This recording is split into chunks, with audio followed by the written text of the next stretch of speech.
Hello and welcome everybody. Greetings with lovers everywhere, all across the country, all around the world. Today is a very, very special day. My name is Churnin. I'm 13 years old and I'm the host of Churnin Talks, which is what you're watching today. I'm a 13-year-old literacy advocate, podcast host, and I'm the founder and CEO of Churnin Talks Inc., a 501c3 nonprofit dedicated to inspiring a love of reading and giving books to kids in need. That is a mouthful. But in case you didn't know, I'm also a huge advocate for reading and sharing diverse books. And diverse books celebrate the uniqueness and the differences that we all have in different cultures. And one culture we're celebrating today is Judaism, which I'm going to be a little bit biased. It's amazing. I love being Jewish. And diverse books are incredible. And one book that's incredible, I have it right here. I think all of them have it as well, or at least in their minds, in their hearts. This is the Festival of Lights, 16 Hanukkah Stories. And I have 6 of the amazing authors who were featured in this beautiful work of literary art. So, the Festival of Lights was released in September of 2024, and it's a one-of-a-kind story filled with so much joy. Just pure Jewish Hanukkah joy. And I mean, Hanukkah, it's already the Festival of Lights, so how can it be more joyful? We're writing a book about it, of course. So I'm so thrilled to be sitting with 6 of the creative minds who contributed to this delightfully festive Hanukkah reading adventure. Sitting across from me today, virtually, I'm going to announce it's like a game show. We have 6 of the Hanukkah lights behind the anthology. We have Nancy Churnin, Alan Silberberg, Erica S. Perl, Terry Livingston, Bridget Hodder, and Kimberly Brubaker Bradley. And I am so excited. Welcome, everybody. Thank you so much for being here. It's great to see you. Yeah, finally talking back and forth. That's great. Yeah. Thanks for having us. Absolutely. Yeah. Thank you so much for being here, taking time out of your day. And I mean, without further ado, let's jump into the first question. So, first of all, I just want to say I enjoyed each of your stories so much. They were filled with so much meaning. And there were tales of Hanukkah friendship. There were tales of miracles, because it's Hanukkah. There have to be miracles. And there's also themes of the power of hope, acceptance, and family memories and pride in Jewish traditions and contributions to the world. And you can learn more about Jewish contributions when you read one of the stories. We're not gonna get into that right now. We're gonna get into that later. So first off, I just want to say, for those tuning in who've not yet discovered the reading magic shared in the Festival of Lights, will each of you briefly introduce yourself and share a bit about your writing background and summarize your short stories and what you hope readers will take away from your writing? So that's like 3 questions in one, but you got this. And I can start off with Alan. He's first on my screen. Oh, well, hi, everybody. I'm Alan Silberberg, and it's just great to, and everybody, hi, everybody. It's great to just be here. I'm a writer of middle grade novels who transitioned into doing Jewish-themed picture books. And to get back into writing after doing Meet the Latkes and P.S. for Pastrami, to get back into writing a story was really exciting for me, because I mean, I write, but to write a short story is a different sort of activity. And my story in the anthology is called The Wax. And it refers to Nana's old menorah that's coated in decades of wax. And unfortunately, or for my story, it's good, but she passes away and her spirit becomes an Iber, which is a ghost-like figure, a Dybbuk, some people might be familiar with in Jewish mysticism, and that's like an evil spirit. But the Iber is the opposite. The Iber is a spirit who inhabits somebody to accomplish something good, to finish a task that is undone. So Nana inhabits Abe, her grandson, and has him do 2 things. One is pay back some debt that she has owed for all these years, and also save the menorah from his mother, who wants to scrape all the wax off. And he's able to embody Nana and create a Hanukkah spirit that creates memories in all the melted wax saved on the menorah.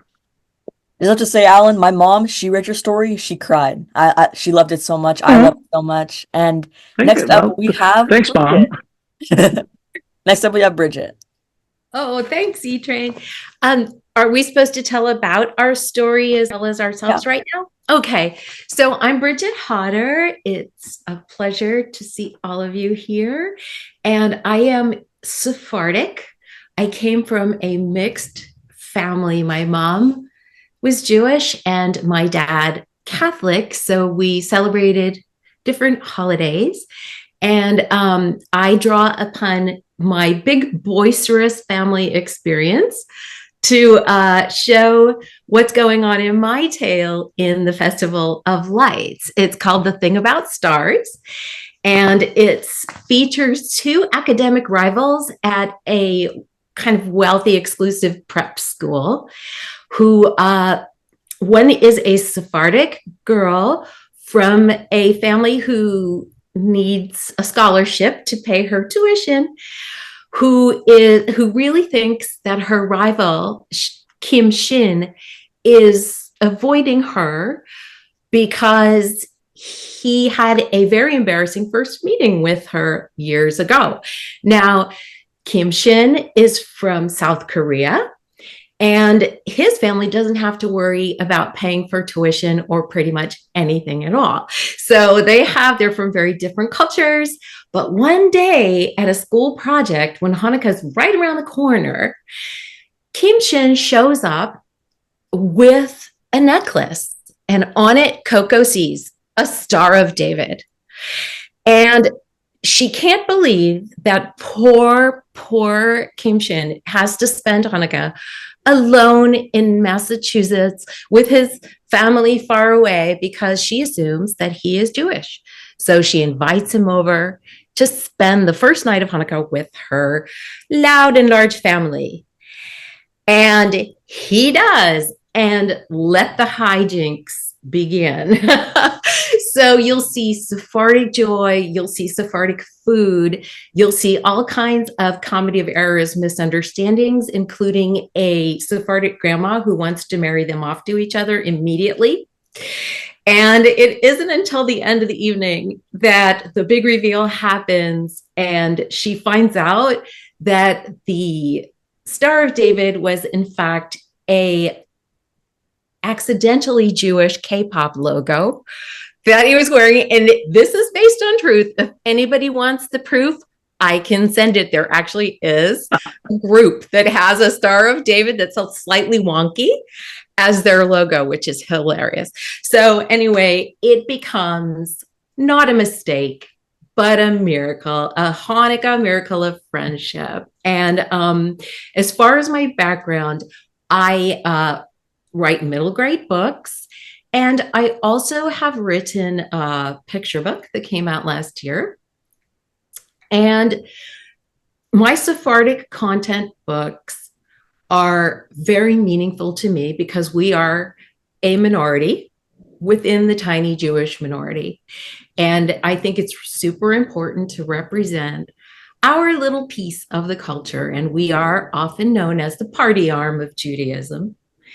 And this story in the Festival of Lights will confirm that for you all. So that's it. Thanks so much for listening. Yeah, a minority within a minority, but a beautiful story. Hey, that rhymes. I did not plan that. So now we have Nancy.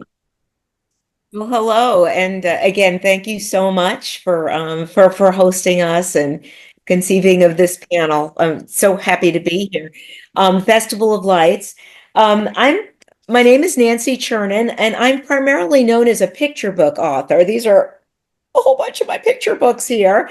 I tend to write true stories. My background is as a journalist. I wrote for the LA Times, the Dallas Morning News for years, and I'm very attracted to true stories. And I'm also attracted to stories about breaking down barriers between people. From the William Hoy, who was a deaf baseball player, bringing together the deaf and the hearing worlds. Manji Moves a Mountain, about Dashrath Manji, who actually made a path through an actual 300-foot mountain to bring two villages together. So what am I doing here with these middle grade writers and with a fiction story, my first fiction? Well, I had to thank Henry Herz, our editor for this project, for inviting me to join in. He thought I could do it, and I had this story in my mind that I was looking for a little courage and an excuse to do it, and Henry sort of gave me that bridge I needed. And my story is called A Hanukkah to Remember. And this story which is very close to me. In a way, it's about also breaking down walls between people, because this is about Samara, who is in an interfaith family, right? And her mother makes up just a beautiful Christmas. It's just such a fun Christmas. And we all know that there's so many cool things about Christmas, and trees and sparkly lights and cookies and this and that. And her father's in charge, who is Jewish, is in charge of the Hanukkah duties. And Hanukkah is fun, but it's really not as flashy, right? And it tends to get forgotten a little bit. But when this story starts, Dad is in the hospital with pneumonia. And all of a sudden, Samara's thinking about how she used to take her dad doing Hanukkah maybe a little bit for granted. And when he isn't there to do it, she's feeling a void that she wasn't prepared to feel. And she is trying to figure out a way to keep that part of her identity intact. And I'd love for you to read the story to find out how that all goes. But it was a story that's very close to me, even though both my parents are Jewish and my 4 grandparents are Jewish. Of my children, 3 of my children are married to, well, I was going to say non-Jewish partners, but one is married to a young woman who converted, but this is not her heritage or tradition. So she's kind of learning with us and getting used to Hanukkah. As a matter of fact, this Hanukkah, I've been thinking so much about how can I make this really special for Sydney so that she's going to really enjoy it so much, and give her traditions that she'll want to share when they start having their family. And 2 of my other children have partners that are Christian. They're not converted, but they're very eager to spend Hanukkah with us. So I'm again wanting to make Hanukkah really special. I think this reflects a lot of families today. As a matter of fact, I was just at the National Council for Teachers of English in Boston, and I had the privilege of signing this book for teachers from all over the country who got up who were on the line. And by the way, kudos to all of you, because I feel like I'm the newbie on the block here. This is my first middle grade story, my first fiction story. And one thing I tried to do in fiction is realize, when you're writing fiction, you have to write emotional truth, don't you? You all know that. You've been doing that for a while. So for me, these characters may be fictional, but they are very real to me, and they come from a very real place. And the teachers who stood on that line, they were so happy to have this book in their hands, because one thing that, again, I want to shout out to Henry again, because he was the editor on this. He made sure that it reflected the diversity of the Jewish experience. To echo Bridget, who's talking about being Sephardic as being, a minority within a minority. The fact is, Judaism is very diverse. It has we have so many different faces, so many different traditions, heritage, and people need more than one Jewish story, because if you only have one Jewish story, you're going to start to stereotype Jewish people. And that's the beauty of being part of this. And I was so proud to have be represented by this interfaith story, and this child trying to find her way, her connection to Judaism within her interfaith family. I love your story, and I love that summary of the story. And I'm just so glad that you're now in this middle grade space, and maybe you'll write more middle grade books, maybe you'll stick to picture books, but whatever you do, I'm so excited to read more of your writing. And I also had the chance to interview you. You are amazing. That interview was fantastic as well. So next up, we have Kimberly. Hi, I'm Kimberly Brubaker Bradley, and I'm probably best known for my book, The War That Saved My Life, which has a character named Ada Smith. And then the sequel, which is still called The War I Finally Won, still features Ada, but it has an additional character named Ruth, who is a German Jewish immigrant. Henry Herz sent me a note inviting me to write something for this anthology, and I was really honored. But I had to say, first of all, Henry, you have to realize I'm not Jewish, and and decide that that's still okay. Religion really interests me. Faith interests me. I enjoy writing about it, oddly enough. But while that email was in progress, I was thinking, well, I wonder what I would write about. And I know in my heart that by the fall of 1943, Ada and Ruth are both working at Bletchley Park. This is further along than in the war I finally won. So I thought, well, that would be really kind of interesting, but let me look at the history. And it turns out that that year, Hanukkah and Christmas were such that there was a Friday that was the Shabbat during Hanukkah, the fourth night of Hanukkah, and Christmas Eve, and an important day for the code breakers in Bletchley. So Ada at age 14 is only a messenger, but Ruth, because she's fluent in German, has a much more complicated job. And of course, nobody at Bletchley Park, which is the code breaker place in England, can talk to anyone else about what they're doing. But Ada's also trying to figure out her belonging. She's an orphan of sorts, and is trying to figure out how she fits into Ruth's family, as well as kind of her place in the world. And so it was actually really fun to put all of those facts together, the fact of when Hanukkah was and when Christmas Eve was and what was happening in Bletchley. And I don't know if you've ever been to England in the middle of winter. It's just so cold and dark. And it was actually very, very cold that particular weekend. And so it was really fun to put them all together. And I was tickled to have the opportunity. And when Henry came back and said, "Oh, sure, let's see what you can come up with," it was really fun for me to be, and it was fun to write a short story in a world that I'd written novels in. Yeah, and the Bletchley Park, I mean, I love the stories of Bletchley Park. I love code breaking. It's really interesting, and I found it so fascinating, and I was really grateful that you added a story like that to the Festival of Lights. Thank you. And next up, we have Terry. Hi, thank you so much for having me on. Hello, everybody. It's great to see some of you already know, and the faces behind those who I am very excited to meet as well. So my background, I've worn a lot of different hats. I started out, believe it or not, as a humorous greeting card writer for a long time. Worked for American Greetings for it feels like forever, but there was some overlap. I was also a syndicated cartoonist, so I did newspaper comic strip for a long time as well. And then there was some overlap with that as I segued into middle grade books. So now I just wrapped up my 9th book in the Emmy and Friends series, which is thank you. It's like a kind of a hybrid type of book, sort of part graphic novel, part illustrated novel. And been doing that now for, I can't even remember everything. There's so much over. Yeah, I'm going to stop there.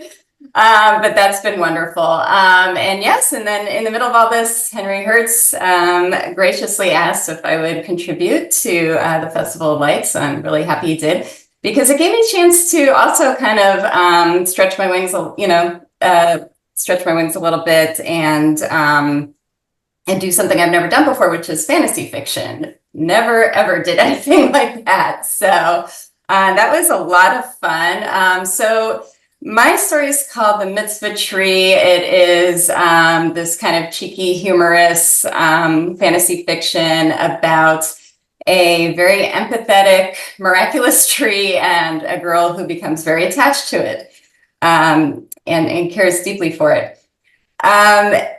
So the story begins when the protagonist, Dinah, is out walking with her grandmother, and she accidentally happens upon this tree, which seems to perform miracles in and of itself anytime anything kind of happens around it. So it kind of thrives or weakens depending on what's going on around it.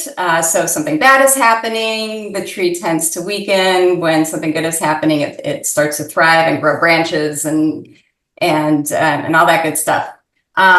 So one day something pretty awful happens near the tree, and the tree completely weakens and it unfortunately dies. And so that's when Dinah comes in and decides that she really wants to bring the tree back to life and try and revive it by doing good deeds. And so I'll just leave it at that. And by the way, the story is told both in prose as well as these fun little, very sketchy illustrations. So you can kind of see it here. So just really kind of loose pencil sketches. So they kind of interplay, which is, I guess I'm kind of known for at this point. I love it. And I love your story. I love the concept. And I love that added flair that you added, because it's like a really interesting concept, especially in the Festival of Lights, because there are no other stories. So I guess, why are no other stories like this, like Passover little reference? Maybe we'll have a Passover panel. Who knows? So last but certainly not least, we have Erica. Hi. I just want to shout out Terry because I feel like she did so much more work than the rest of us. Like, we all finished our stories. We went home, put our feet up, and Terry, sharpened her pencils and did another 2 or 3 rounds of work. So Awesome. Thank you so much. yeah. Hi, I'm Erica Perl. I write a pretty wide range of different books. It's really nice to see. Real quick, nice to see everyone. Some of my old dear friends are here, and some new friends as well. And so it's just really, really lovely to be here today. And thank you, E-Train, for welcoming us. Yeah, I write a pretty wide selection of books, for everything from picture books to early readers to chapter books to middle grade novels. I've written somewhere between 40 and 50 books. I kind of lost track at a certain point, so I need to count that again, but it's up there somewhere. And my story in this book is called The Most Jewish Christmas Song Ever. And I guess I would say it's semi-autobiographical because, like the character in this book, Miriam, I also grew up in an area where I was very much, I grew up Jewish in a part of the world where there were very few other Jewish kids. And so we would have holiday concerts, and I always felt like I was the only Jewish voice singing in the chorus and singing lots of Christian and sort of secular Christmassy music, which I was very comfortable with, except if stuff got really like kind of religious, in which I would feel sort of guilty and weird. And sometimes I would skip words because it just felt like I was sort of saying things I didn't believe. And I got stressed about that. So I decided to channel that into my character. So Miriam is getting ready for a Christmas concert, super excited about it, and has just sort of assumed that she will be assigned the dreidel song because she's one of the only Jewish kids.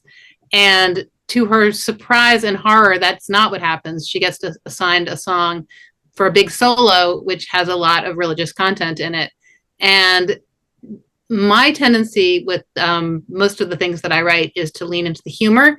And so she tries to figure out ways that she can sort of work around this, because the main problem is that her choir teacher is obsessed with Christmas. And she's just afraid of going against this woman. And so she starts doing things like feigning laryngitis and trying to swap songs, like she's wheeling and dealing songs with other people to try and get out of the job that she's been assigned. And ultimately, she miserably showcases the fact that she's not singing the right words, and has to make a decision about whether she's going to go through with the concert or not, and how she can sort of find her way to hold on to her identity while also being part of this thing that she cares about. So I'm not going to give away the ending, but that's what it's about. And it definitely channels other themes that I've had in my work, which have to do with sort of bridging differences and finding that balance between taking pride in your identity and also sometimes grappling with the isolation that comes from being different. Because I do believe, I forget, someone here said this, maybe it was Nancy, that emotional honesty is really key to what we do. And so even though I'm putting a funny face on a lot of stuff, I'm also not going to do that at the expense of being honest about the pain that goes along with it sometimes. So Absolutely. That's me, and that's what my story is about. Yeah, and your story was really special in the fact that it really has the reader ask themselves questions. For the kids that are reading, it's really just it gets them thinking, and that's really important with stories. I feel like all the stories did that, but yours especially. So thank you for doing that. Thanks. So my next question for you is something that we've kind of talked about a little bit. So when crafting your stories for the Festival of Lights, I mean, all the stories feature different backgrounds. There's no one way to be Jewish, and that's perfectly reflected in your stories.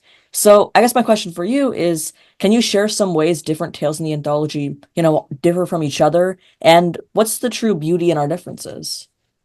And we can sort of go backwards now. So we can start off with Erica. Okay. Well, I touched on this a little bit. I mean, I wrote about an experience of being Jewish in a predominantly non-Jewish environment, and also being a Jewish person like myself who is not super observant and yet feels a strong sense of spirituality. So that's one way of being Jewish, and that's something that I closely align with and that I've tried to represent through my protagonist, but that's only one piece of it. I also wanted to talk about, I mean, my main character's best friend is not Jewish, and so having a relationship like that where a Jew and a non-Jew are close and care about each other and want to do things for each other, but there's a certain amount of gap in experience and knowledge where they're trying to be, there's an allyship, but there's also I haven't exactly walked in your shoes, so I don't exactly know what you're going through. So those are some of the things that I was addressing in the story, and also the intergenerational stuff, because there's a grandmother character that has a role. And I know that some of the other stories have grandparents, but each grandparent in each story is a little different. So I guess I'll leave it at that. But I think those are some of the differences that I tried to grapple with. But I loved reading the book because we all had sort of the same task, and we came at it in so many different ways. Yeah. It was really fun to see all the diversity of so many different kinds of diversities. Absolutely. And now we can shift gears to Terry. There will probably be some repetition on my part. I definitely agree with that. I did, one of the key things that stood out for me about the book that's already been touched upon here was the fact that not every character in the book, including many of the main characters or co-main characters, are not Jewish or maybe half Jewish. And I think that's great because it just shows that you can fully appreciate Judaism and Hanukkah and other holidays, even if you don't celebrate it. I think that's important for both Jews and non-Jews when they read the book. Just like you would appreciate any, holidays from any other culture that you might be interested in. So this showcases that. I think just showing a lot of diversity helps. I know with mine, I think it celebrated more of the cultural aspects of the holiday, rather than, really delving into the religious meaning of the holiday. I think that's fine too. And just the different themes that's going on. So, yeah. I think I'm all over the place a little bit there, but yeah. Fantastic answer. And also from you as well, Erica. So now we can go to Kimberly. So my story is, the Jewish character, Ruth, and her family, her parents, and the rest of the Jewish community from Bletchley are certainly diverse. Ruth and her parents are German refugees. They're fairly Orthodox, but they're being seen through Ada's eyes. The story is told through Ada's eyes, and Ada is sort of barely Christian. She was not really raised religious. She's kind of going to church sometimes. She's always a little confused about what it all means.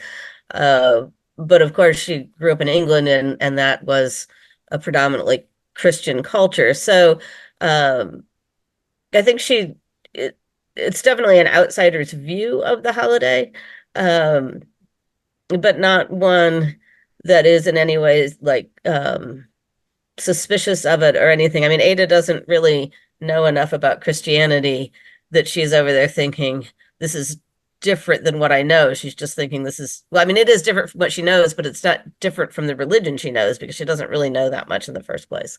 Right. Yeah. So now we have Nancy. Thank you so much, E-Train. By the way, I can say it's just such a pleasure being here with all of you. And again, thank you for inviting us.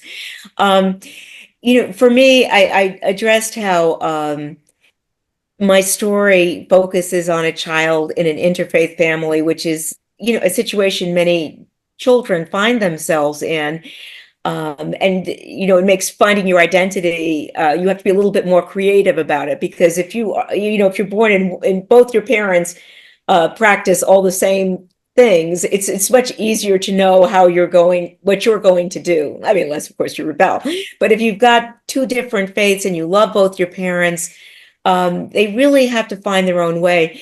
And one thing that this story gave me an opportunity to do is Samara and her mother, who is Christian, they have an opportunity just to talk about something that's always fascinated me, because America itself has always had an interesting relationship, or Jewish people in America have an interesting relationship with Christmas in particular.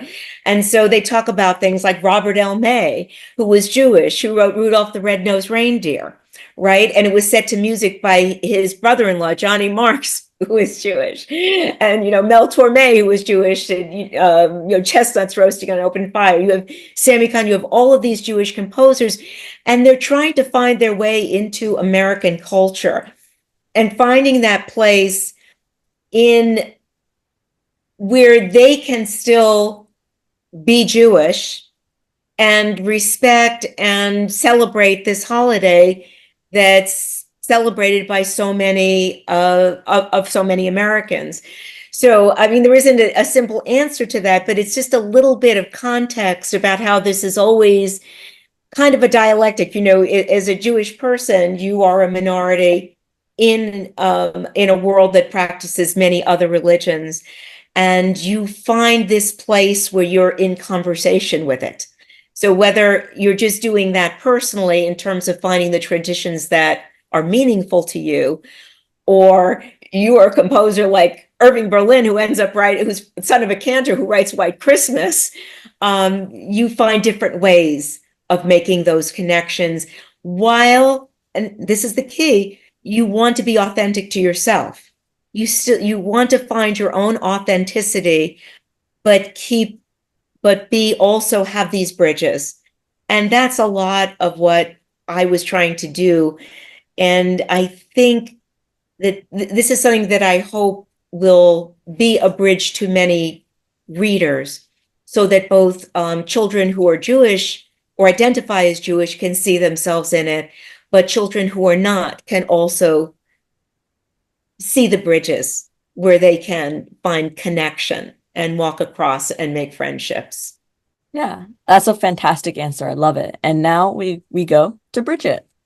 So I want to sort of respond to what Nancy was just saying, because it very much resonated for me. My mom is an immigrant.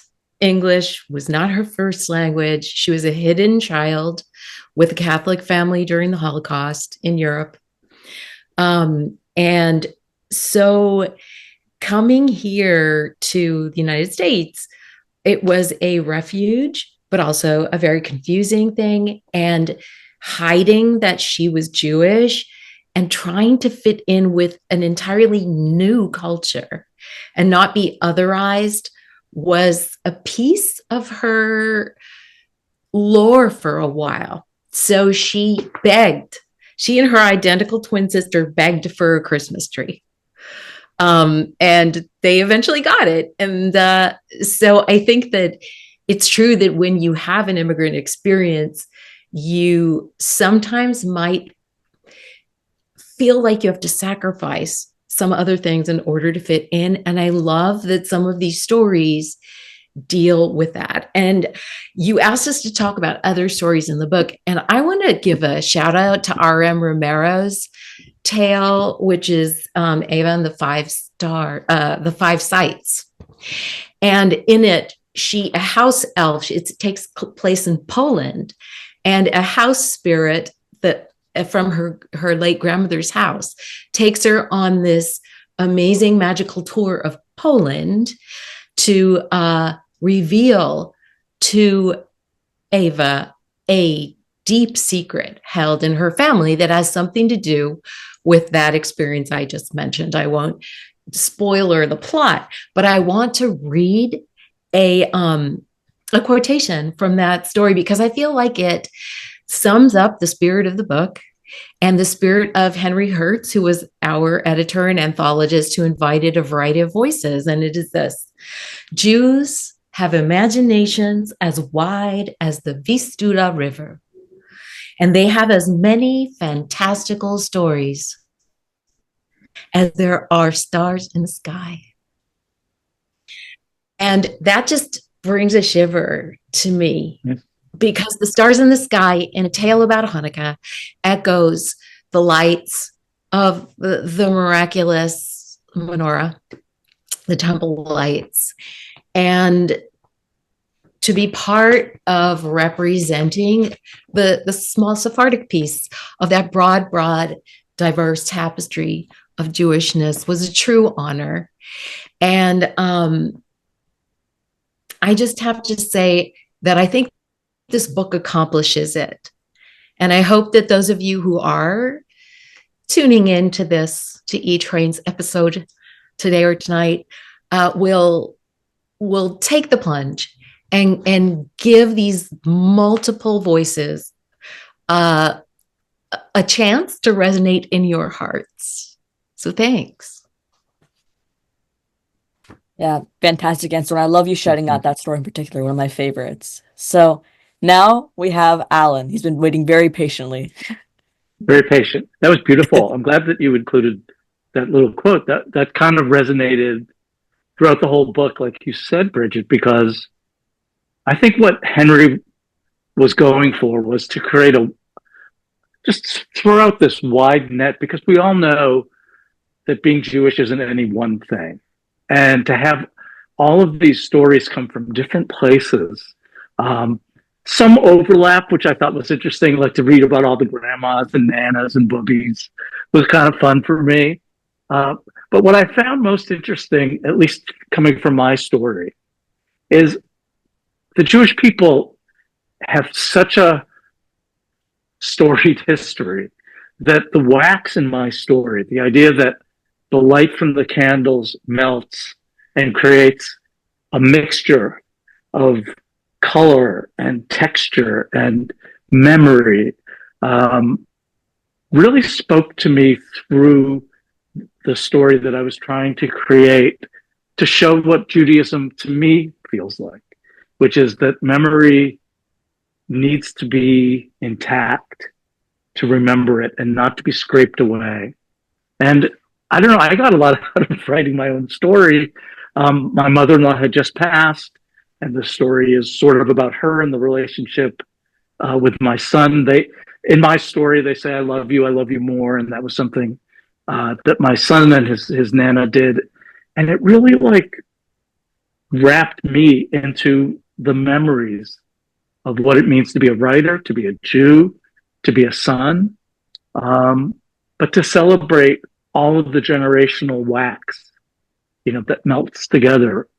I think it's something that the book does as well. Yeah, I love that term, generational wax. And then all of your stories, they have so much meaning, so much love, so much heart put into them. And I just love them with every ounce of my heart and my soul. So I want to shift to a little bit more of a fun question, something that I'm really interested in asking all of you. So just like all your stories, I imagine you all have something special or unique that you enjoy the most about Hanukkah, because we all have our own special traditions and special foods that we love to eat. So I'd love if we could all, go around and share our favorite Hanukkah traditions. And if you'd like, feel free to share your favorite Hanukkah dish or treat as well. And now we can start with Alan.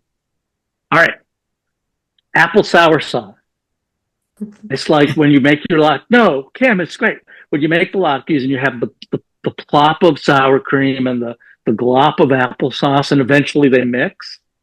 No, it's really good. And you dip the latke into that apple sour sauce. I go by it. I'm a picky eater, so I don't know. I mean, that could be good, but I'm probably not going to try that. But we all have our own opinions, and I can't discredit opinions. So now we're going to Bridget. Hopefully, you have something that I might actually know or would try. Well, Sephardic latkes are mostly leeks. So I love it because I'm a super big onion lover. Not everybody does, but that's my favorite thing. It's not my favorite to make, but it's certainly my favorite to eat. And you asked about traditions, and I just want to kind of pull in a piece that song is so central to Judaism as a religion and as a culture. And in our family, song has always been very important to our family identity. I have 5 brothers. They were all in choruses, and my son trained for opera. And one of the pieces that is woven into this is that my mom's family, as Sephardic Jews, are originally from Salonika, which is now part of Greece, but it was in the Ottoman Empire. And song at every dinner was essential. Before dinner, you would do a toast and you would sing it. And that's also a very Jewish thing. We're really into singing songs before eating. But one thing I want to add is that later on, I was speaking to an Auschwitz survivor, and my mother's family were sent to Auschwitz. And he told me, I don't remember your particular family, but all the men in the camp who were from that town were sent to work in the same place at the camp. And he said, I will never forget that you always knew where the Sephardics from Salonika were working because they were always singing. Mm. And it brought tears to my eyes because it fit in so perfectly with everything I knew of our family. And so what I enjoy the most is weaving my voice together with my sons in song at Hanukkah. That's beautiful. That's so powerful. Traditions and heritage are so interconnected. And your story that brought tears to my eyes just hearing that. So now we have Thank you. So now we have Nancy. What is your favorite food from Hanukkah and also tradition? Absolutely. Wow, those were amazing stories. I love them both so much. A favorite food, I have to say, just that it's not Hanukkah without the latkes. And one of the things I really love about the latkes is sometimes my kids want the traditional, right? Like the potatoes and the onions and the matzah meal and all that. But you can do so much with latkes these days. Like now you can make them with sweet potatoes, or you can shred zucchini in them, and it's just sort of in a way, it just reminds me of our book, because you can make your latkes as diverse as you want them. You can mix them with everything, and they are still a latke. They are still a latke, but I do have to have the traditional ones by the side. Otherwise, they can appreciate the ones with all the fun stuff in them, but I have to also give them the old-fashioned kind as well. So, and as for favorite traditions, there's just so many. I go on and on, but to focus on one, I had to say we always loved it's about the menorahs. And when my kids were little, sometimes they would bring their friends over and we would make menorahs. I would find, because you can make a menorah out of almost anything. So we would just, I'd have a little block, and I would have little nut, metal nuts, and anything that you could stick a candle in. I would see all the things that they did at Hebrew school and try to recreate or come up with something new or something they could paint. I remember one year doing the painted menorahs so they could all paint exactly what they wanted. And now one of the things I try to do is get menorahs that fit in with what they're interested in. So there was a time I had a piano menorah from when one of my boys was studying piano, and there was the time of the tennis menorah or the baseball menorah or the cat menorah. And actually it's so interesting because this year I'm just so happy that all of my kids and their partners are coming for Hanukkah. So I'm spending time thinking about, this is the time to get some new menorahs, and to sort of think about which ones would be the best fit for each one. And so that they could feel that I am honoring what they love in the menorah, part of making it theirs. And one more thing I want to add about the menorah that makes it so special. The whole concept of a menorah, which is, again, it's Festival of Lights. We have the menorah on the cover. It's about spreading light. But that shamash candle plays such a wonderful role, right? It's always at a different level from the others. Why? It's not counted. It's not one of the 8 nights, but it's essential. It's essential because it lights. It is the helper candle that lights all the other candles. Without the shamash, which is not one of the 8 nights, there is no Hanukkah. Without the helper, there is no light. And I think about you, E-Train, and how you are such a shamash in our lives, in the lives of so many. You, with all of your broadcasts, with all the light you shine on authors and illustrators and creators and spreading the light. I just want to thank you for being a shamash.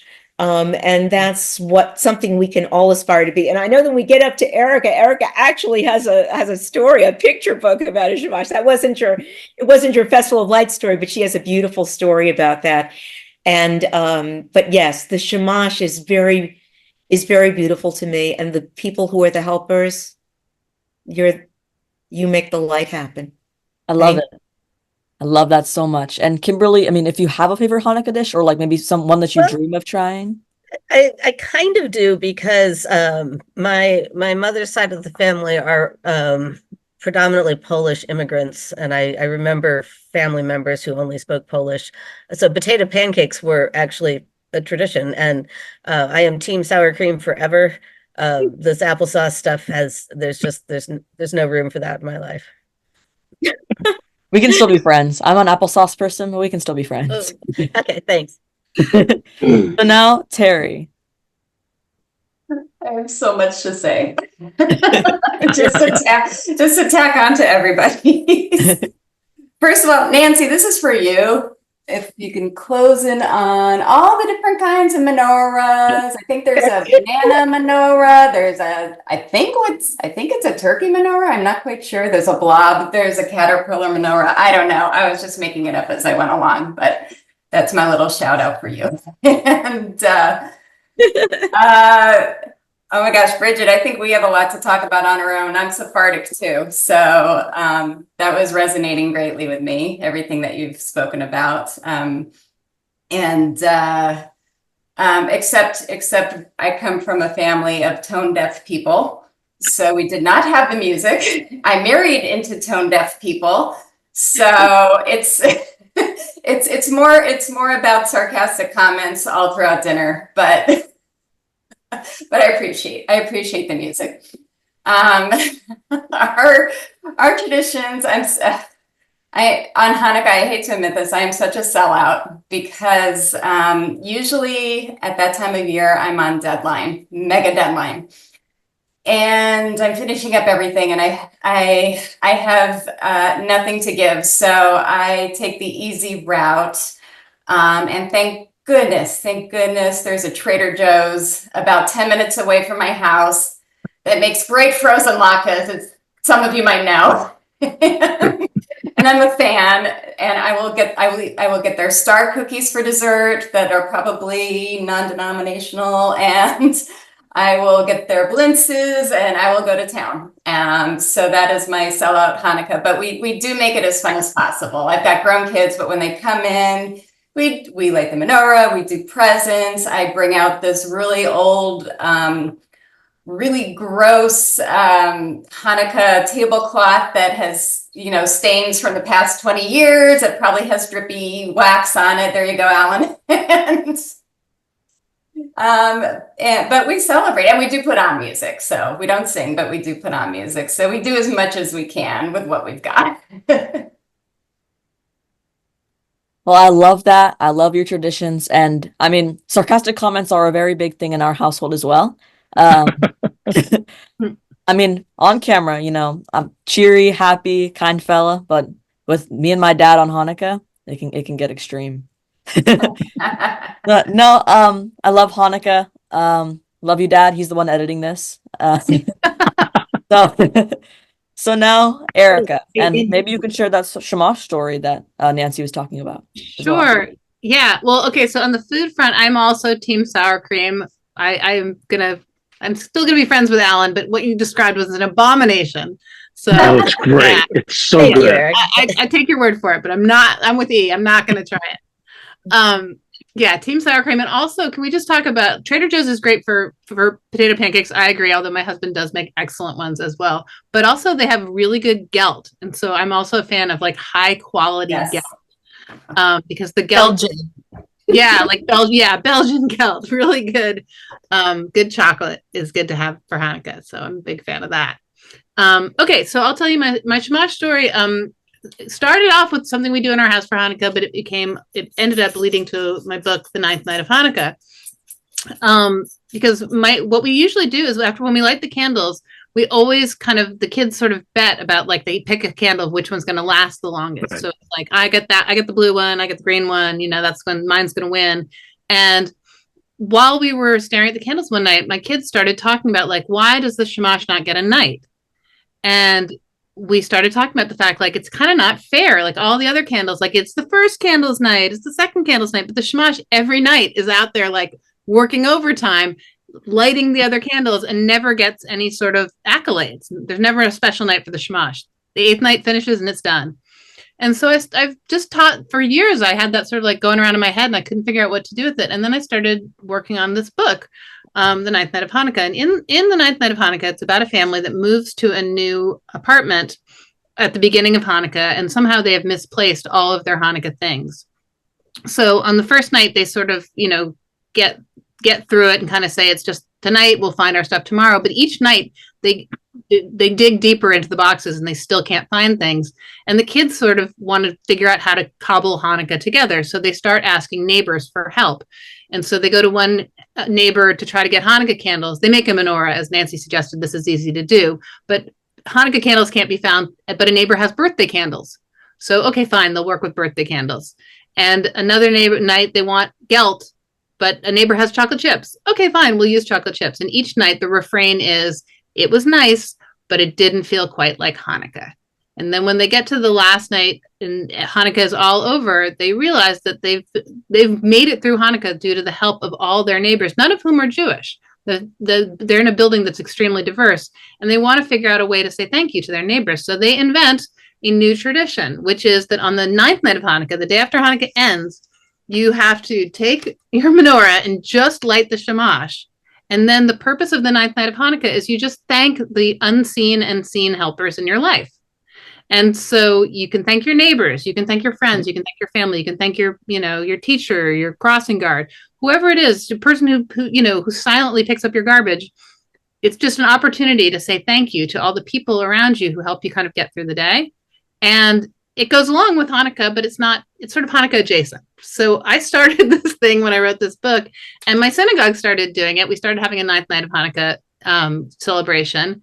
And this book came out in 2020, which was ironically and unintentionally a time when we needed a lot of help during COVID pandemic.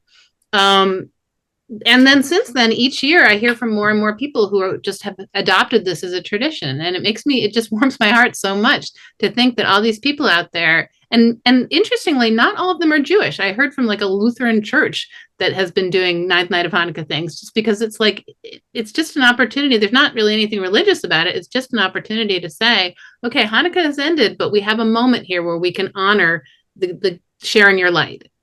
And I agree with Nancy. I think you are a very shamashi person. And so you are the kind of person who should be thanked on the ninth night of Hanukkah and other days of the year. So anyway, so that's my tradition that I put out there through a book. And I really want the entire world to start doing, not because it benefits me in any way, but because it's just like so exciting to feel like we could all make our world a little smaller by thanking each other.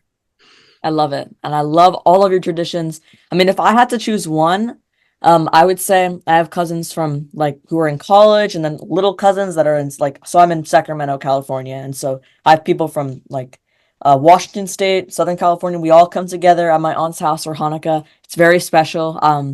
It's kind of interesting. I feel like a middle child while being an only child. So if that makes any sense. But Hanukkah is a very special time, and if I had to choose a favorite food, I'm an applesauce person. I mean, sometimes it's debatable whether it's actually good with latkes. I mean, I like it by itself, but with latkes, I'm not a true expert at that, so I can't really give like a perfect opinion. But I mean, I assume it's probably pretty good. And yeah, applesauce is fantastic. My mom, she makes these amazing so she makes these little dreidels. There's a pretzel stick that's like a holder, and then you have a marshmallow. She like adds like frosting on it, and then a Hershey Kiss at the top. So it's like a little dessert dreidel, and it's fantastic. I love it. Yeah, of course I have to go to the desserts. I love it so much. And mom, if you're watching this, you do a great job. Keep doing what you're doing. My stomach thanks you. And my next question for all of you is, I just want to ask this. This is sort of like out of order from what I originally sent, but I mean, I'm just really curious because I'm dying to know if you could meet one Jewish person in history, real or fictional, who would it be and why? And we can start off with Erica. So, Alan, you're gonna have to wait a long time again. Sorry about that. It's all good. There are enough Jewish people that we won't take all of the good ones. Sure. Okay, I gave you were kind enough to ask us this and not put in advance, so I gave some thought to this, and I'm going to say that mine would be Gilda Radner. That's a fantastic answer. Gilda Radner, yeah, one of my all-time favorite comedians. So funny, original cast member of Saturday Night Live, and just an incredibly, from what I understand, an incredibly kind and generous person as well. And I would just love to be in a room with her. In any capacity. She died many, many years ago. So unfortunately that opportunity will not be realized, but she's one of my heroes. That's a great answer. And I love bringing the SNL comedian style in here. I'm a big fan of SNL, so Me too. love it. So now we have Terry. Wow. I did think about this. And even though I work with humor, my mind went to a very serious place. I would actually love to rewind time, go back in time, and probably meet one of my ancestors who was booted out of Spain during the Spanish Inquisition, where they had to pack up and leave really quickly and figure out a new path, a new life in a completely different country. And it's actually a project I'm currently working on too. So I've done a lot of research about it, and I'm so curious about my own ancestry, my own little family tree part of this. So that would be something I would love to do. And I've met a lot of on a different note, a lot of Jewish cartoonists who, which has been a dream of mine, because there are so many. I grew up on a steady diet of comics, and those were some of my greatest influences. So especially a lot of the Mad magazine cartoonists. And so I can proudly say that I have met some of my heroes. And maybe Paul Rudd, just because. Of course, you've got to throw him in. Paul Rudd is awesome. So now, Kimberly. I think I would go with Rosalind Franklin, who is a scientist that I actually wrote a biography of, which was a bucket list, kind of a life thing for me. I mean, it came out like 2 years ago. Nobody's ever bought it. It's part of the She Persisted series. But Rosalind missed out on getting a Nobel Prize because she died, and it can't be given posthumously. So it was given to Watson and Crick for the discovery of DNA, and instead of Rosalind, it was given to her assistant, because you can give it to 3 people. But as I said, you can't give it posthumously. She died of ovarian cancer at age 37, probably caused by the X-ray spectrometer or X-ray microscope that she used in her research brilliantly well. But I would love to be able to say, everyone will remember what you did, and eventually your stories will get told. Watson and Crick would have kicked each other out if they could have, so they tried really hard to kind of tarnish her, well, not tarnish her memory, erase her memory, but it didn't work. One of the Mars rovers is named for her, so that'd be cool. Yeah, Rosalind Franklin is a really interesting person in history. And I mean, I'm glad that she's getting the recognition that she deserves, but it was terrible in a time that, I mean, her work was discredited and really just not brought to life and really told her story told. Yeah, So, the joke is, what did Watson and Crick discover? The answer is Rosalind Franklin's notes. That's good. that's good. I love that. Well, I mean, I don't love that they, well, But anyway. yeah. So, I mean, from one person who loves writing nonfiction to another, Nancy Churnin, who is one Jewish person you'd love to meet or be in history. Well, I don't know about being, but I mean, I couldn't stop thinking, this is going to seem like really off the wall, but I couldn't stop thinking about King David of all people, because he is the great psalmist. I mean, if he had done nothing else but write these psalms, we would remember him, right? And here he is on going, we're all so busy and we will struggle to find time writing. And he's writing these psalms while he's busy being king and conquering people and getting to all sorts of personal trouble, right? Because he's got a very complicated personal life.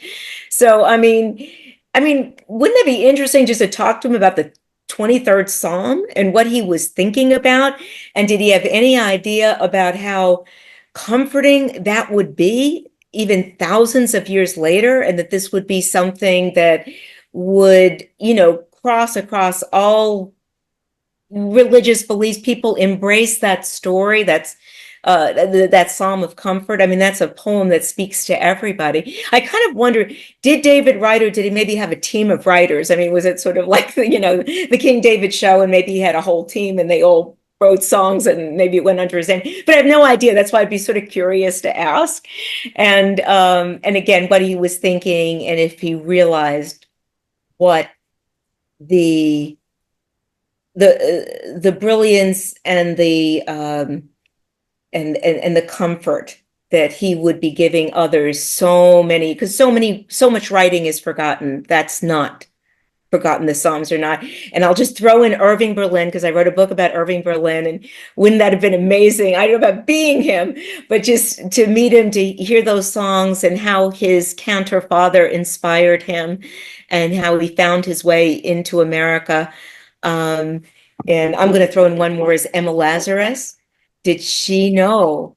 I mean, think about, and for Bridget and Terry, who's Sephardic, she was Sephardic heritage. And she wrote this poem on the Statue of Liberty, welcoming immigrants, and it still resounds with us today. People were able to write something that touches our hearts so deeply. You just sort of wonder if they know, or where it came from. Because sometimes I think all as writers, sometimes we feel we're channeling things, right? And you sort of wonder where she felt that came from, or where any of these, King David, Irving Berlin, Emma Lazarus, their poems, their words, those feelings, where they came from, if it's something that just flowed through them and they channeled it and they captured it, like sort of like, because they're natural wonders, what they created. Absolutely. Those are all fantastic answers. And now, Bridget, what are your thoughts? So I want to respond to Nancy again by saying, you're suggesting School of King David for the Psalms, like in the visual arts. I love it. It's a great idea. Could be. So, yeah, there is one person in particular I would very much like to meet among so many of them. Well, the Rambam, of course. I'd love to meet Maimonides, but there's a Sephardic woman who comes to mind, and her name was Annie Nathan Meyer. And she was the founder of Barnard College. Ah. Wow. Nobody knows this because she was erased savagely. You're talking about Watson and Crick, and we're talking about erasure of women for their achievements. And this woman was utterly erased. They named it, Barnard was an ally, a man who helped push it through. But when she was a young woman, Annie was out there on her bicycle in New York, riding around to get donations to start a women's college. because she thought women deserved the education that men were getting. And she actually, even after the founding of the college, she brought the first Black student into Barnard, poet. She was constantly a booster and even provided the first space for it through her donations and her convincing and talking people into this. And then later on, the establishment, and that unfortunately included women, non-Jewish women, who definitely were looking down on her because of her Jewishness, her Sephardic heritage, which, I'm just going to say this right now, was longer and more illustrious than anything those women could have claimed, if that's the standard by which they went. But that's not the standard by which anyone should go. And credit should be given where it is due. They ended up making a tiny library room in one of the buildings at Barnard that they named the Annie Nathan Meyer Room. But then over the years, mysteriously, it just became forgotten and her name was taken off of it. And they thought she was too strident. And, I believe that the modern term for strident is shrill. So any woman who dares to kind of stand up, and especially if you're a woman, minority woman, and that includes being Jewish, you're shrill or you're strident when you're just standing up for what is right. And so I would love to meet her. I would love to kind of have a little confab with her. And I'd love to, you're not going to probably understand this term, but if you're a middle grader, you might. I'd love to be isekai'd back into the time. That's a Japanese term for when somebody gets transported back in time into someone else's body with full knowledge, so that I could say, hey, here's what we're going to do to make sure that you never get excluded from your own achievement again. But anyway, that's my answer.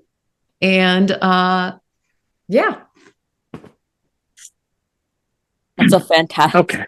Oh, yeah. Oh, please, no, go. That was beautiful. I'm sorry. I was just going to say, that's a fantastic answer. And now, Alan has been patiently waiting once more. He's back. He's here. What is your answer? Okay. Well, I feel a little like I'm cheapening the beautiful Bridget story, but I would really like to meet someone whose birthday was yesterday. And I guess this is why Erica and I get along so well.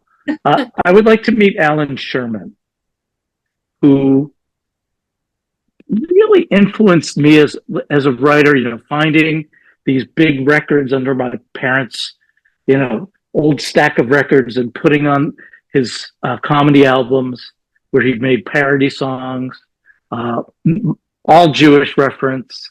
I think that had a big impact on me. So, Alan Sherman, hello, Mada, hello, Fada. Thank you. That is a great answer. And I'm so grateful for all of your answers. They were all fantastic. And I think it just goes to show the amount of great things that the Jewish people have done for the world. Even whether it's discovering a DNA strand or being a comedian and making people laugh, bringing laughter and joy to the world.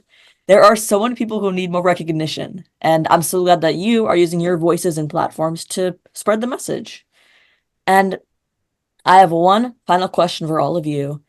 So as a Jewish kid, I always enjoy discovering books with Jewish protagonists and themes. It warms my heart reading about characters who have gone through similar experiences as I have. And as writers, will you share why it's important for kids to see themselves in the stories that they read and they're exposed to? And we can start off with Alan.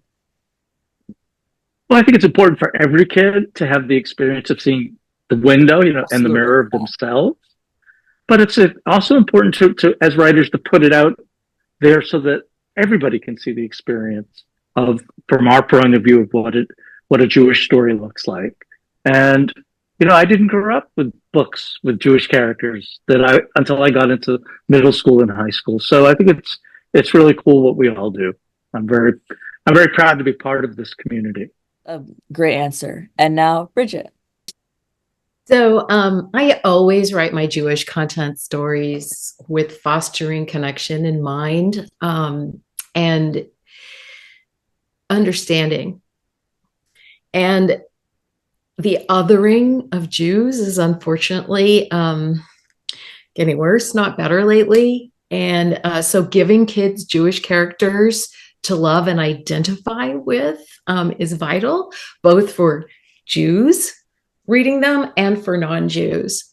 And so I do speaking engagements and panels on the subject to kind of bring the message out there to public school teachers and librarians that featuring books with Jewish content does not violate any laws, at least not currently, and let's try to make sure that keeps being the case. And that we are a valid minority who can be featured alongside others as an interesting culture, and a culture with so much to offer in terms of fun and enrichment, and to take part, to have our culture take part. And that just because characters in a book have a religion does not mean that you are suddenly teaching religion by having them in your classroom or as part of a celebration in your library. That is not the case for a lot of other religious and cultural identities.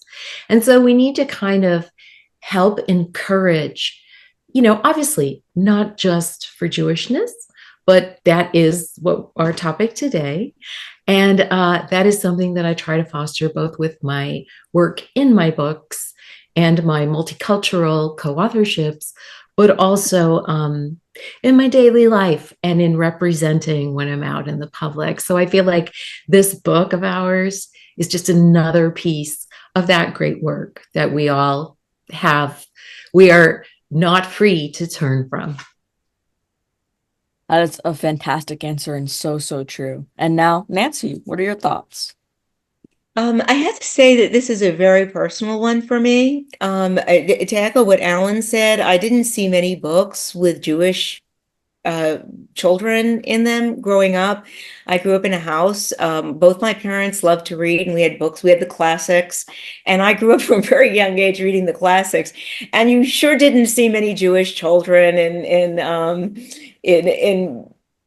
the works of Jane Austen or Charles Dickens or all the people or even Louisa May Alcott, all the people I love to read.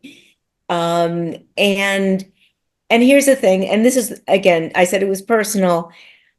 I remember, growing up, I kind of was always relieved when people guessed I was of a different heritage than I am.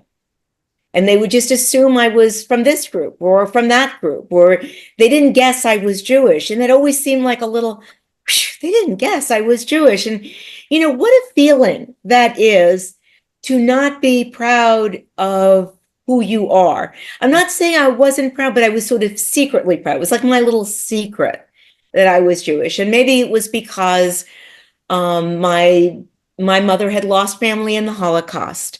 I had an uncle who was like very paranoid about anybody knowing he was Jewish. And it was not something that was overt, but I think if I had grown up with books with Jewish characters, or I saw them celebrating Hanukkah like we did, and it was something I could have shared with my friends, it would have been a very different feeling. And I want to give a shout out here also to PJ Library, which really changed the game for a whole new generation of kids.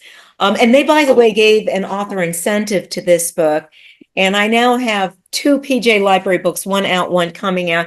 What PJ Library did, the Harold Grinspoon Foundation, is that they have supported Jewish writers writing about Jewish subjects and themes. And if you sign up for that, for their program, PJ Library parents can get a free book every month for their kids. And I cannot tell you what that has been. It's increased the number of Jewish books that are available because publishers now want to take on Jewish books because they have guaranteed sales, where they really didn't want to invest in books that were going to such a tiny minority of readers, even though Jewish people are big readers. But I was also a journalist for many years. And as a journalist, I had a real excuse to stay hidden because you're really not supposed to let anybody know what you think politically or who you are religiously. And I was very good at that. You would really get to know nothing about me. But it has been such a wonderful place in change in my life to start writing books about Jewish themes, to sharing them, to be openly Jewish, to have a Jewish camaraderie outside my immediate family. So emotionally, why is it important for kids to have these books?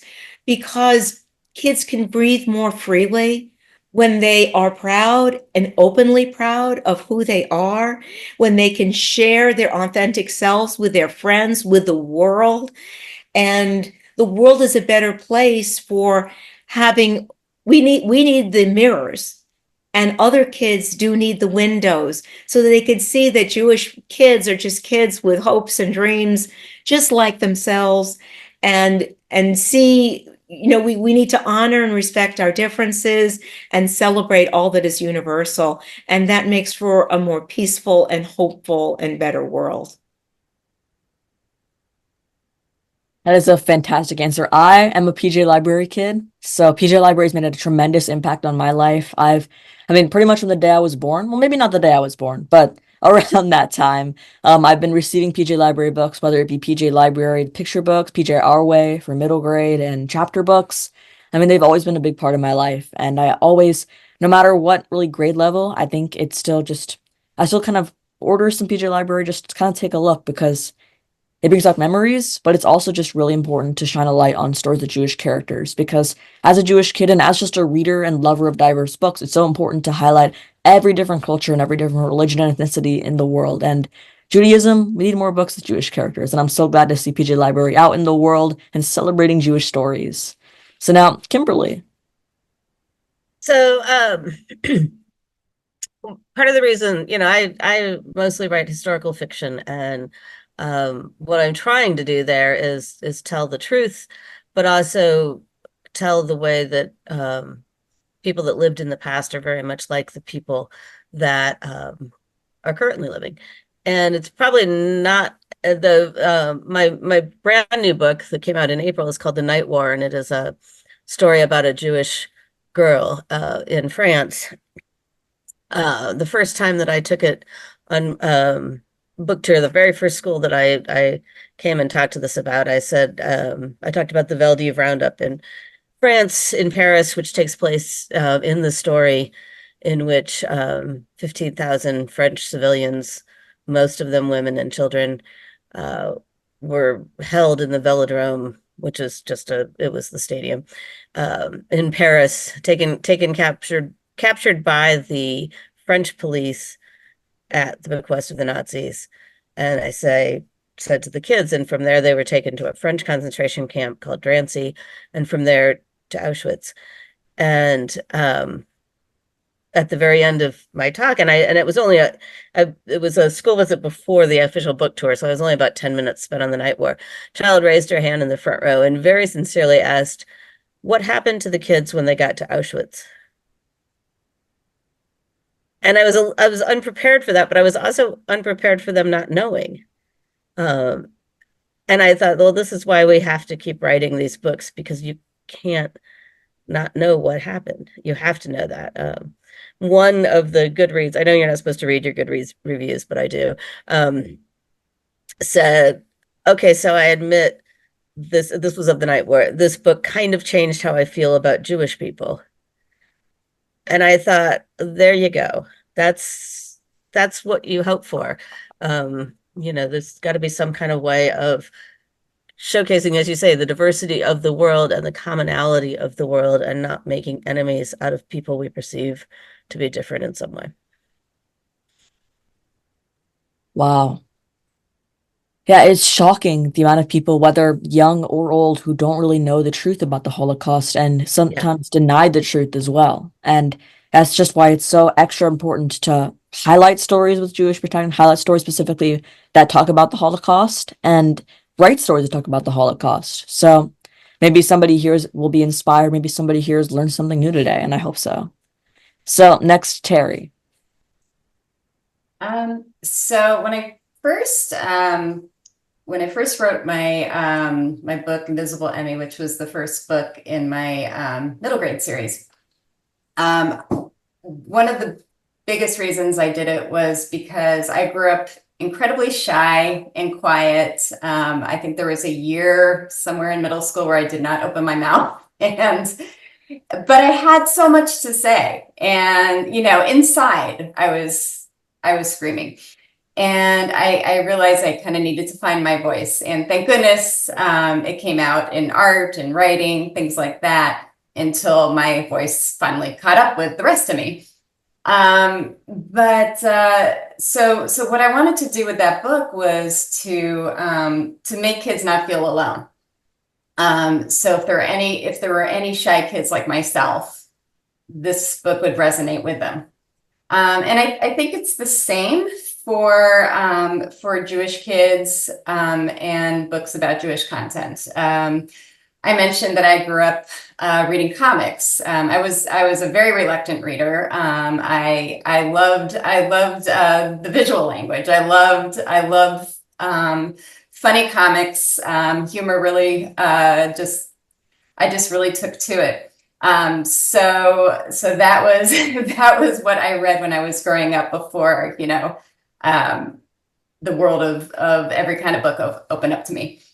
And even though this was before graphic novels came about, there were actually a lot of Jewish comic strip creators and comic book creators, things like that.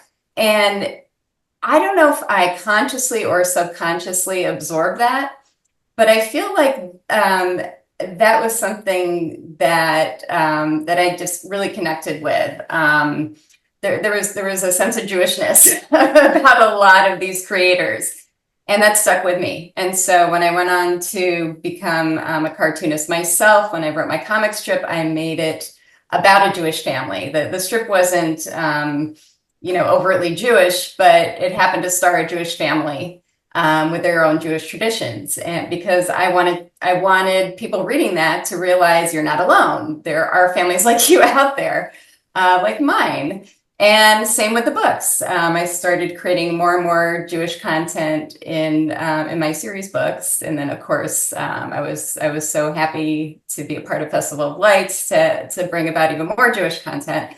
So it's just, for me, it's another way of connecting. It's another way of making sure kids feel like they're seen, that they are not alone, and that there is that connection. Love that answer so much. Representation in books is so important, whether with Jewish characters or characters of all different religions, different cultures, ethnicities. And I'm really glad that you, Terry, and all of you, you're writing books with characters that, shining a light on different stories in different parts of, the world, different people, because we're all in this great world together. And last but not least, Erica, what are your thoughts? Well, I want to echo a lot of what has been said here today. I think that my colleagues here are speaking the truth. This is definitely something that we've all seen. I, like many others, I had that experience as a kid where when I looked for myself, and I read a lot, and at first I didn't notice that kids like me weren't in my books. And then at a certain point, I started noticing that the only Jewish stories I could find were either set in like a shtetl, like they were either in like long ago in Eastern Europe, and they were often like illustrated with really like dark kind of muddy colors, and it looked really like you were reading a story that took place in some super depressing, like gloomy place. Or they were like a Holocaust story, which was also gloomy in its own right, even if important. And I didn't see really anything that was at all contemporary or relatable for me as a kid until I came across Sheila Tubman in Judy Blume's, otherwise known as Sheila the Great. And that was the first character that I was like, oh my gosh, Sheila, she's a regular kid. She lives in contemporary America and she has regular problems that aren't about being Jewish. And it was so exciting to meet her and to realize that you could have a book character that felt like me. Because I loved meeting book characters that weren't like me. It was cool to meet characters that I had, to get to know characters that were really windows for me, but I didn't see a lot of mirrors. And so much so, and I'm going to show an example of this. When I was a little kid and I wrote books, when I first started writing books, the first book I ever wrote, I titled it The Bear's Christmas. Because as a little kid, I thought that's the kind of stuff you write about. You write about Christmas because that's what's in books. Everybody in books has Christmas, even though my family didn't. And I think it is hilarious that I knew so little about Christmas that I did not know how to spell the word Christmas. So, yeah, not exactly a Christmas authority. But yeah, so that's my sort of humorous take on it. Kids need to see their own experiences in books as well as seeing the experiences of other kids. And that's true all across the board. And I think that as Jewish writers, it's exciting to grapple with the challenge of writing books that Jewish kids will feel known and seen in and not kind of like over-explained to, because I think that's a miss if you have a book that doesn't sort of recognize that some of the readership might be Jewish, but also to walk the line that you're also writing for a wider audience, because, a book like this is not just a book for Jewish kids. So we all took on the challenge of writing it in a way that any kid could pick this up and could find things in it that they could relate to and that they could learn about regardless of whether they're Jewish or not. So I think that's a real honor to get to do that and really an important thing to do. And so that's why I'm happy to be part of this team. I love it. This is a dream team of authors, and I'm sad that it was my last question, but I'm really grateful for all of the amazing thoughts, amazing words, amazing answers all of you have given today. I've absolutely loved this interview. And for those who don't know, this is a little Adam Sandler reference. Hanukkah is the festival of lights. Instead of one day of presents, we get 8 crazy nights. I have to throw that in there. So Hanukkah, one of my favorite holidays, if not my favorite holiday of all time. I'm so thrilled that I had the chance to talk with all of you today, and I'm so thrilled for the chance to maybe for everybody watching, so maybe they've learned something new. And that's extra special, because when we get to educate people, when we get to share love and stories, it's the best feeling in the world. So thank you all for being here. Yeah. Thank you for having us. Thank you. Please, maybe we should hold up our books. I take a little picture. Festival of Lights, 16 Hanukkah stories. These were 6 of the incredible writers whose work was featured in this fantastic book. And maybe check it out for yourself. You've heard about 6 of the stories, but there are 16. There's 10 more by more fabulous writers who have written incredible works of literary art. So thank you all for being here. And, today we celebrated compassion, connections, empathy. Not just this book specifically, and all books in general. They teach kids to be empathetic. We get to learn their windows, mirrors, and sliding glass doors. And we learn to see ourselves in books. We get to discover other cultures, other ethnicities. So maybe if you haven't really read a Jewish book before, a book with Jewish characters, I got one right here for you. Check it out, everybody. You're going to love it. I love this book so much with all of my heart. And thank you again, everybody. And to find out more about today's author panel, you can find their contact information and all their social media, all that stuff. It's in the description down below. And as the sun sets in usually sunny California, where I am, or maybe it's already set in the East Coast where some people are, we say good night. Happy Hanukkah, everybody. And I'll see you guys in the next one. Happy reading. Bye-bye.